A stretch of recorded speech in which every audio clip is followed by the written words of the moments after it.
నమస్కారం ఘంటారావానికి స్వాగతం. ముందుగా ప్రధానాంశాలు.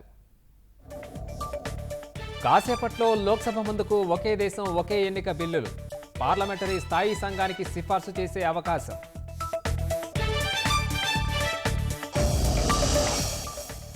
ఐదేళ్లుగా పీఎం కిసాన్ అప్డేట్ కాలేదన్న శ్రీకృష్ణదేవరాయలు. ఏపీలో 62,000 మంది రైతులకు లబ్ధి చేకూరట్లేదని వ్యాఖ్య.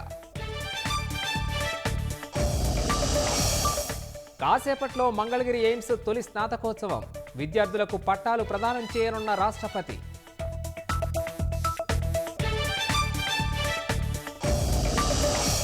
జోగి రమేష్తో ఎలాంటి సంబంధం లేదన్న పార్థసారథి.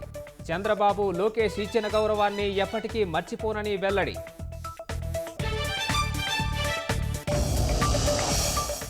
గుజరాత్లో ప్రైవేట్ బస్సును ఢీకొన్న ట్రక్కు.